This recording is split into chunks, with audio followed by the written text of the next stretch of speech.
Assalomu alaykum hammaga azizlarim.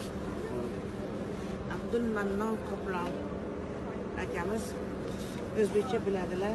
Hozir bizga tushuntirdilar. Ko'p o'qiganmiz, ko'p kinolarda ko'rganmiz. Hazrat Umar Muhammad Mustafa sallallohu alayhi vasallam Rasulullohning amakilari, sahobalardan. Mana shu Sayyidina Hamza.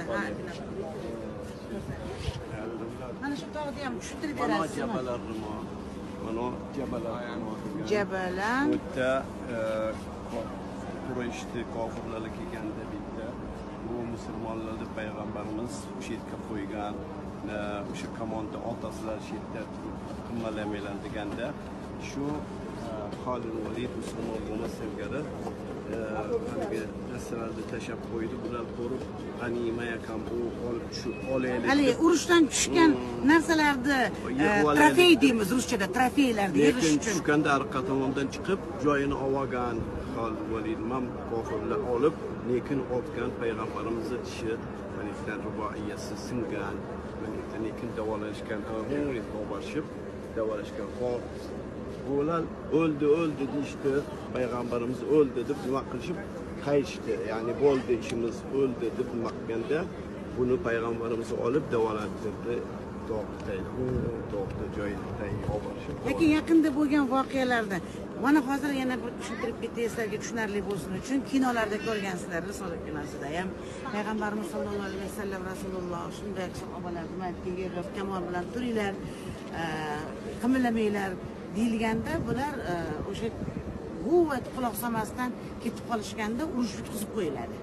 Ana o'sha Jabaral Rumo, Jabaral tog' ekan, Rumo kamon degani. Mana shu Jabaral Rumo tog'i. Mana yerda Hazrati Umar, Sayyidina Hamza, Abdulloh ibn Jahsh bular sahobalar chetda shahid bo'lganlar. Shahid bo'lishgan. Lekin yana yaqinda bo'lgan voqealardan aytib bersangiz, yana bir aytib beraylik. Mana shu ko'pincha shahid deganda biz ishonmaymiz, bilib bilmaymiz. Necha ming yil oldin, mana necha 1400-1500 yil bo'lyapti. Oldin bo'lgan shahidlar mana shu yerda yaqinda ekskavator bilan yerlar kovlanganda bir shahid kimligini bilmaymiz. Bir shahid aytib bering. Oyog'ini haligi cho'qvoribdi, qon chiqib ketdi undan. Lekin traktor tegib ketib, oyog'ini shunday shilib olsa, toza qon chiqib ketgan. Davlat tomonidan kelishib, lekin uni ko'tarib shetga qo'yishdi, tag'in borib.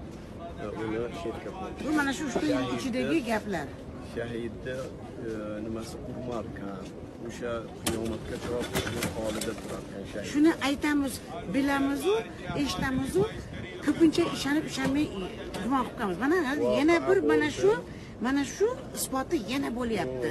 Mana shu yerda arablar bo'lsin, bizdagilar bo'lsin, shahiddir, ya'ni Allohning yo'lida haqqoniy urush qilib, islom dinini himoya qilib, bizgacha yetkazib kelgan sahobalar mana shu yerda shahid ketishgan bo'lsa, haligacha qon chiqib, rostdan shahidligini yana guvoh bo'lib turibmiz. Shunday rasm olaylikmi?